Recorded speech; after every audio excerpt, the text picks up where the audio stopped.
Hello दोस्तों, एक बार फिर से स्वागत है आपका हमारे ट्यूब चैनल शिखर स्टडी पॉइंट पर। आज के इस वीडियो में बात करेंगे 30 महत्वपूर्ण प्रश्नों की।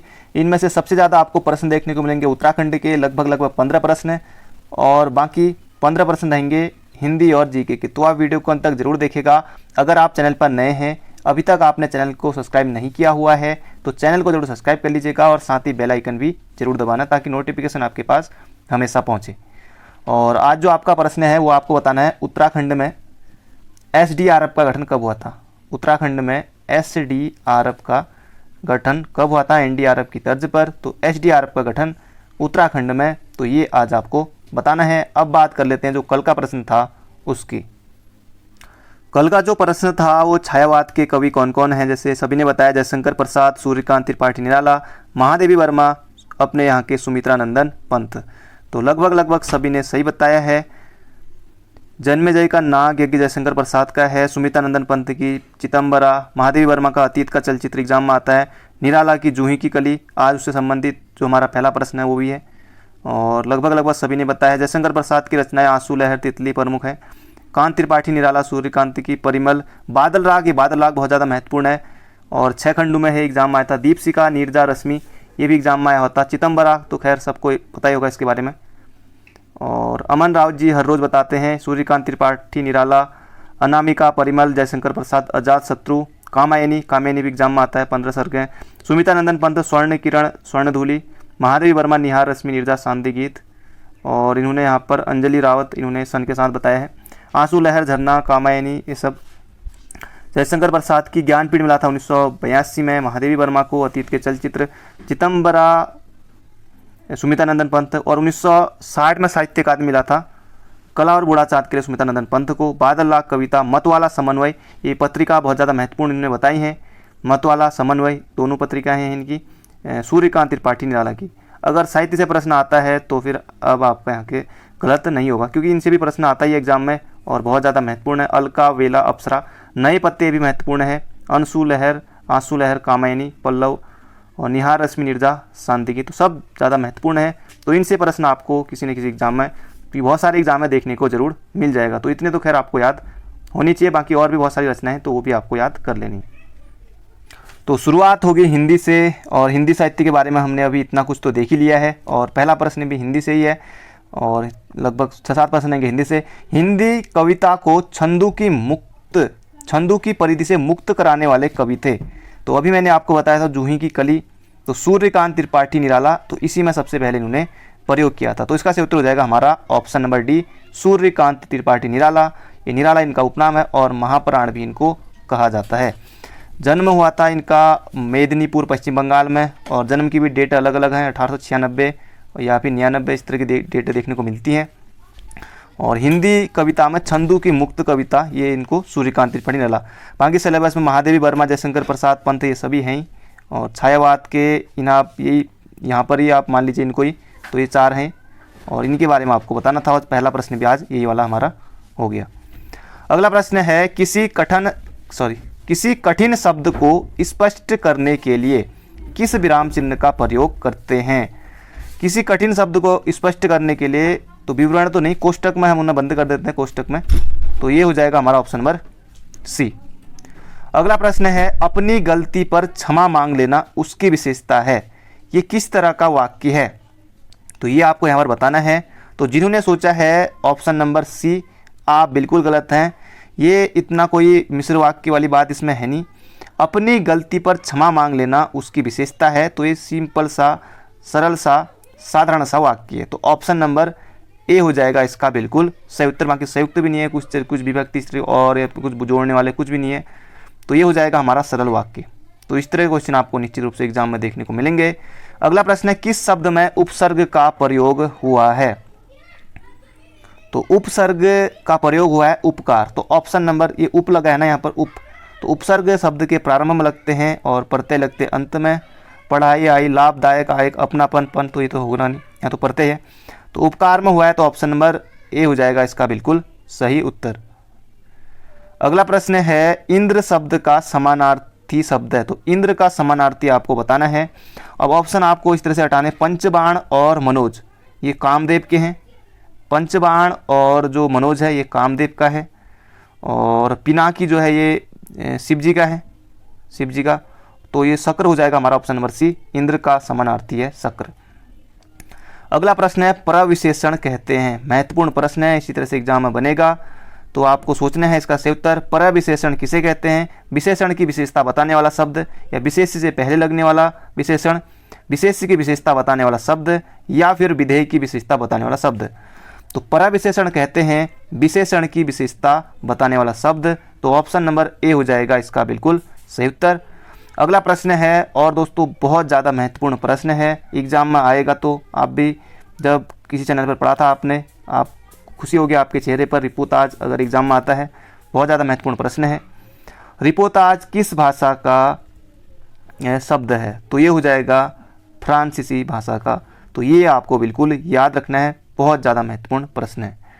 अगला प्रश्न है किस क्रमांक में अंत्यस्थ व्यंजन है? तो अंत्यस्थ व्यंजन देखते ही य र ल व, तो य र ल व य र ल व, तो ऑप्शन नंबर बी हो जाएगा इसका बिल्कुल सही उत्तर। अंत्यस्थ व्यंजन ऊष्म व्यंजन स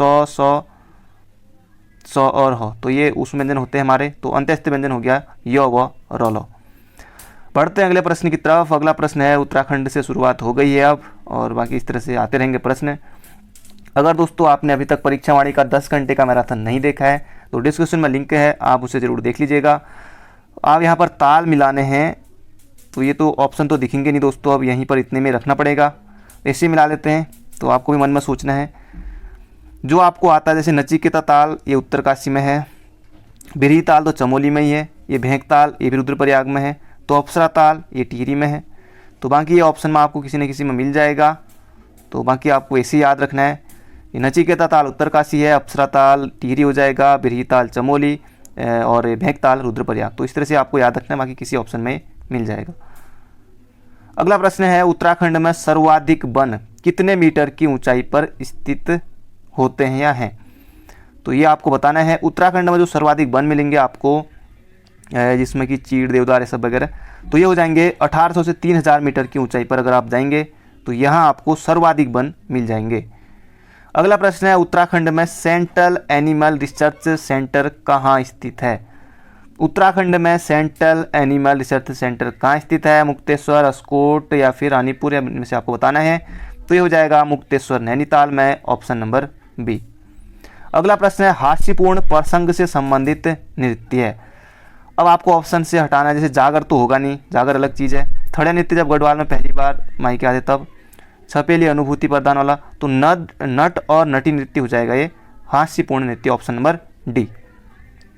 अगला प्रश्न है, उत्तराखंड कितना सच और कितना छल किसकी रचना है? उत्तराखंड कितना सच और कितना छल किसकी रचना है? तो इसका सही उत्तर हो जाएगा सुरेंद्र सिंह पांगती। तो उत्तराखंड कितना सच और कितना छल, ये है सुरेंद्र सिंह पांगती। और पांगती से याद आया, शेर सिंह पांगती की भी एक पुस्तक है और भी है, शेर सिंह पांगती जोहार के स्वर।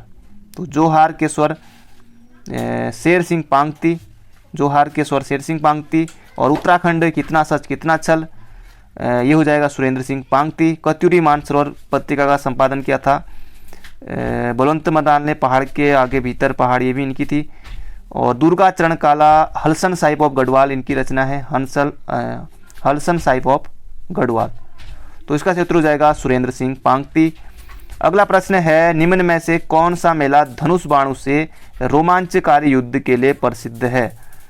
तो जोलजेबी मेला नहीं, पिथौरागढ़ में लगता है, काली और गौरी के संगम पर नहीं, थल मेला पिथौरागढ़ में, लड़ीधुरा मेला चंपावत में, पंपा देवी मंदिर में। तो विश्व मेला हो जाएगा इसका सही उत्तर, धनुष बाणों के रोमांचकारी युद्ध के लिए प्रसिद्ध है विश्व मेला। अगला है, खैरागढ़ की संधि देवपाल के साथ किस चंद शासक द्वारा की गई थी? तो खैरागढ़ की संधि, ये जब उद्योग चंद ने खैरागढ़ पर अधिकार कर लिया था, खैरागढ़ के किले पर, लगभग 1688 की ये बात है। तो उस समय जो चंद शासक था ये था उद्योग चंद। तो ऑप्शन नंबर डी हो जाएगा इसका बिल्कुल सही उत्तर। अगला प्रश्न है, सुदर्शन शाह द्वारा रचित सभासार कितने खंडों में विभक्त है? पहली बात तो ये सभासार किसकी है? तो ये है सुदर्शन शाह की। अब आपको बताना है कितने खंडों में, 5, 6, 7, 8, 9, इनमें से बताना है। तो सभासार है, ये है 7 खंडों में, तो ऑप्शन नंबर डी हो जाएगा इसका बिल्कुल सही उत्तर। सभासार सुदर्शन शाह 7 खंडों में। और सुदर्शन शाह को एक कला विदु का शिरोमणि भी कहा जाता है। चैतु और माणकू को संरक्षण दिया था, ये भी एग्जाम में आया था। अगला है, किस ताल के समीप पर्यटकों को राजहंस देखने को मिलते हैं? तो मंसूर ताल के निकट पर्यटकों को राजहंस देखने को मिलते हैं। मासर ताल, अप्सरा ताल, यम ताल, ये सब टिहरी के हैं। तो इसका उत्तर हो जाएगा ऑप्शन नंबर बी। दोस्तों, अगर आपने अभी तक वीडियो को लाइक नहीं किया तो लाइक जरूर से कर दीजिए। अगर आप चैनल पर नए हैं तो चैनल को सब्सक्राइब भी जरूर से करना है।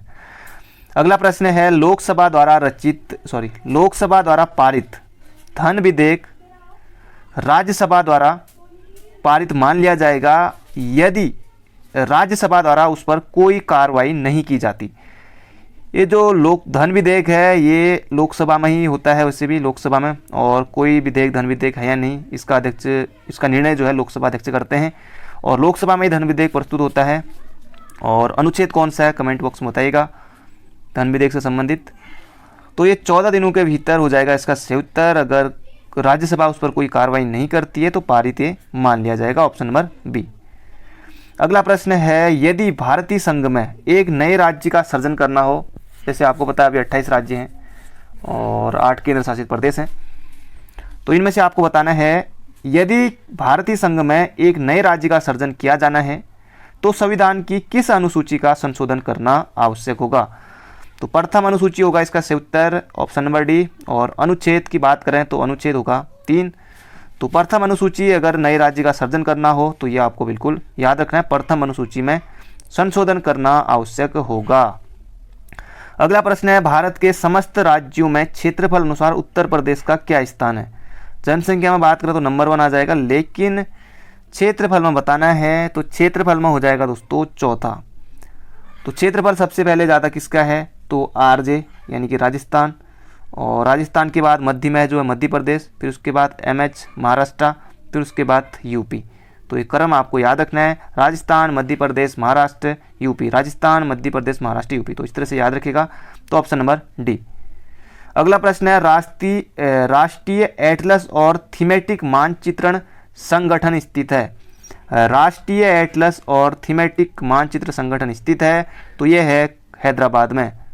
नहीं, हैदराबाद में तो नहीं है, ये कोलकाता में है। तो ये थोड़ा मैं गलत बोल गया, ये कोलकाता में है जहाँ तक है, तो इसके बारे में ज़्यादा कोलकाता में ही है, तो कमेंट बॉक्स में जरूर बताइएगा उसे। कोलकाता इसका सही उत्तर है, तो कोलकाता में है राष्ट्रीय एटलस और थीमेटिक मानचित्रण संगठन। अगला प्रश्न है, अध्यात्म ज्ञान के विषय में नचिकेता और यम संवाद। तो ये भी महत्वपूर्ण प्रश्न है, एग्जाम में आता है। और नचिकेता और यम संवाद किस उपनिषद से प्राप्त होता है? छांदोग्य उपनिषद, केन उपनिषद, बृहणाद्यक उपनिषद या फिर कंठोपनिषद? तो इसका उत्तर हो जाएगा कंठोपनिषद से नचिकेता और यम संवाद का जो ये वर्णन है ये कंठोपनिषद से प्राप्त होता है। अगला प्रश्न है, भू राजस्व प्रशासन के क्षेत्र में शेरशाह एवं अकबर के मध्य निम्नलिखित में से कौन निरंतर कड़ी थी? बीरबल, भगवान दास, बीरबल का नाम महेश दास था, तो ये हो जाएगा टोडरमल। तो ज़्यादातर लोगों ने टोडरमल ही अपने मन में सोचा होगा। तो भू राजस्व प्रशासन के क्षेत्र में टोडरमल जो थे अकबर और शेरशाह के मध्य ये निरंतर की कड़ी के रूप में। अगला प्रश्न है, भारत में आर्थिक नियोजन कब प्रारंभ हुआ? महत्वपूर्ण प्रश्न है। तो भारत में आर्थिक नियोजन कब प्रारंभ हुआ? तो ऑप्शन नंबर सी हो जाएगा इसका सही उत्तर, 1 अप्रैल 1951 को आर्थिक नियोजन प्रारंभ हुआ। अगला प्रश्न है, निम्नलिखित में से कौन सी एक छावनी में टिफिन टॉप नामक स्थान है? तो टिफिन टॉप नामक स्थान है तो ये हो जाएगा लैंसडाउन छावनी में। तो ऑप्शन नंबर सी हो जाएगा इसका सही उत्तर, लैंसडाउन छावनी 1887, चक्राता 1866, रानीखेत छावनी 1871। बाकी कोडिया के बारे में डेट मुझे नहीं पता। अगला प्रश्न है, उत्तराखंड के विख्यात पर्यावरणविद सुंदरलाल बहुगुणा को किस वर्ष पद्म विभूषण से सम्मानित किया गया था? तो सुंदरलाल बहुगुणा से प्रश्न पहले से ही बनते आए हैं, अभी भी बनेंगे, आने वाले समय में भी बनेंगे। तो सुंदरलाल बहुगुणा को पद्म विभूषण कब मिला था? पद्मश्री 1981 में इन्होंने स्वीकार किया था, और 2009 में सुंदरलाल बहुगुणा को पद्म विभूषण से सम्मानित किया गया था? जन्म हुआ था 1927 में टिहरी के मरोड़ा गांव में। हिमालय बचाओ देश बचाओ का नारा दिया था। अगला प्रश्न है, भोटिया जनजाति अपने सगे संबंधियों को क्या कहते हैं? पिर्री परिवार, स्वारा। बाकी पिर्री परिवार तो हटा दीजिए, ये हो जाएगा Swara, option number B. Bhotia जनजाति में अपने सगे संबंधियों को स्वारा कहा जाता है। बाकी भोटिया, पिथौरागढ़, चमोली, उत्तरकाशी सब जगह आपको मिलेंगे। अगला प्रश्न है, और जॉब में भी आपको बड़े बड़े पदों पर भोटिया जनजाति वर्तमान में देखें तो काफ़ी अच्छे पदों पर भी हैं। अगला है, बधाड़ी बोली प्रचलित है। ये महत्वपूर्ण प्रश्न है। रुद्रप्रयाग में, बिनसर में, पिंडार क्षेत्र में, पिंडर क्षेत्र में या पौड़ी क्षेत्र में? तो बधाड़ बोली, अगर आपको पता है कि बधानगढ़ी कहाँ थी तो चमोली में, तो चमोली पिंडर क्षेत्र आप कर सकते हैं। बधानगढ़ी, ये बधानी बोली यहाँ बोली जाती है। पिंडर हो जाएगा इसका सही उत्तर, पिंडर क्षेत्र में, ऑप्शन नंबर ए हो जाएगा इसका सही उत्तर। अगला प्रश्न है, युगवाणी पत्र के संपादन, युगवाणी पत्र का संपादन किया था? भगवती प्रसाद पांथरी, गोपेश्वर कोठियाल, कोठियाल नहीं कोठियाल होगा, या ए और बी दोनों, या इनमें से कोई नहीं? तो भगवती प्रसाद पांथरी ने भी किया था, गोपेश्वर कोठियाल ने भी किया था, तेजराम भट्ट भी इसमें थे। तो ये युगवाणी जो है देहरादून से निकलता था, तो इसका उत्तर हो जाएगा ऑप्शन नंबर सी। अगला प्रश्न है, उत्तराखंड में कूड़ा जलाने पर प्रतिबंध किसने लगाया? राष्ट्रीय मानवाधिकार आयोग 1993 में बना था, हरित प्राधिकरण 2010 में, ग्रीन ट्रिब्यूनल, तो ये राष्ट्रीय हरित प्राधिकरण 2010 में। तो उच्च न्यायालय हो जाएगा इसका सही उत्तर, उत्तराखंड उच्च न्यायालय ने उत्तराखंड में कूड़ा जलाने पर प्रतिबंध। और ये कब से लगाया था? अगर आपको डेट पता हो तो, ये ईयर पता हो तो आप जरूर बता दीजिएगा, अगर आपको ईयर पता हो तो कमेंट बॉक्स में। तो दोस्तों ये थे आज के हमारे 30 महत्वपूर्ण क्वेश्चन। बाकी अगर आपने वीडियो को अभी तक लाइक नहीं किया तो लाइक जरूर से कर दीजिए, चैनल पर नए हो तो चैनल को जरूर सब्सक्राइब। तो मिलते हैं गाइज नेक्स्ट वीडियो में, तब तक अपना ध्यान रखिए। Thank you friend, thank you so much.